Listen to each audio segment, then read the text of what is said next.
यह dictation 5 second बाद start होगी, तब तक आप रेडी रहें।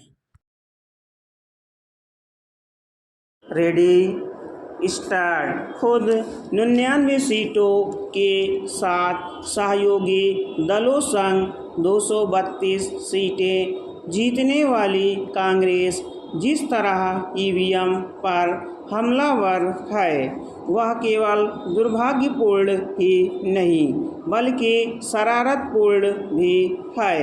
ईवीएम के खिलाफ नए सिरे से जो अभियान छेड़ा गया है उसका उद्देश्य केवल इस मशीन को अविश्वसनीय करार देना ही नहीं बल्कि संवैधानिक संस्था चुनाव आयोग की साख को गिराना भी है।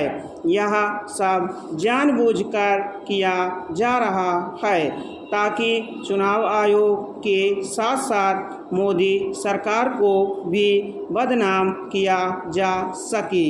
यदि ईवीएम में छेड़छाड़ संभव होती तो विपक्षी दल भाजपा को 240 सीटों पर सीमित करने में सफल नहीं हुए होते। ईवीएम के खिलाफ ताज़ा अभियान अमेरिकी कारोबारी एलन मस्क की इस टिप्पणी से शुरू हुआ कि इलेक्ट्रॉनिक वोटिंग मशीन को हैक किया जा सकता है। हालांकि उनकी यह टिप्पणी अमेरिकी ईवीएम के संदर्भ में थी लेकिन उसे भारत की ईवीएम के संदर्भ में मान लिया गया। वह एक बड़े कारोबारी और तकनीक के जानकार हैं लेकिन इसका यह मतलब नहीं कि वह दुनिया की हर मशीन के ज्ञाता है। उनका यह भी दावा है कि ऐसी कोई इलेक्ट्रॉनिक मशीन नहीं जिसे हैक ना किया जा सकता हो। क्या इलेक्ट्रॉनिक कैलकुलेटर को हैक किया जा सकता है? क्या उनकी टेस्ला कार भी हैकिंग का शिकार हो सकती है? कोई कितना भी ज्ञानवान क्यों ना हो, उसे जिस चीज़ की समझ ना हो उस पर टिप्पणी नहीं करनी चाहिए।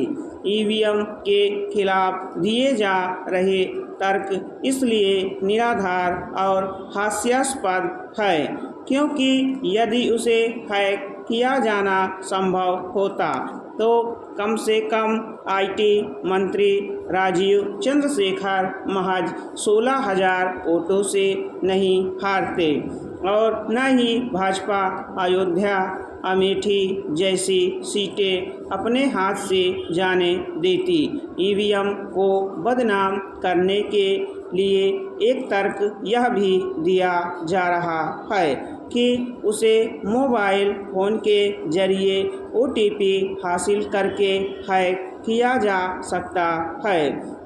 यह मूर्खता की पराकाष्ठा है क्योंकि ईवीएम के संचालन में ओटीपी का कोई काम ही नहीं।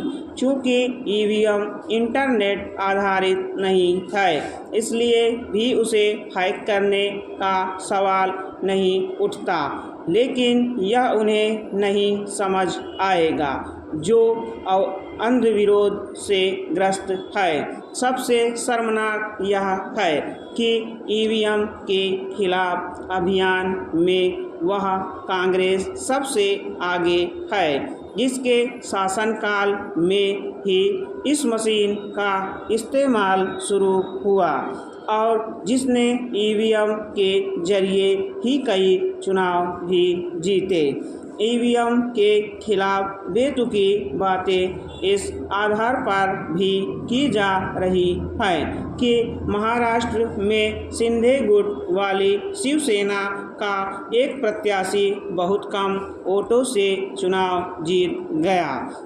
इस प्रत्याशी के जीत के बहाने ईवीएम को बदनाम करने वालों को यह पता होना चाहिए कि लोकसभा की 21 सीटें ऐसी रहीं जहां हार जीत का अंतर 10,000 या उससे कम रहा। इन सीटों में से अधिकांश पर विपक्षी दलों के उम्मीदवार जीते। स्टॉप। अगर आप हमारे चैनल पर नए हैं तो चैनल को सब्सक्राइब जरूर करें और बेल आइकॉन प्रेस करें ताकि आपको सभी डिक्टेशन की सूचना मिल सके।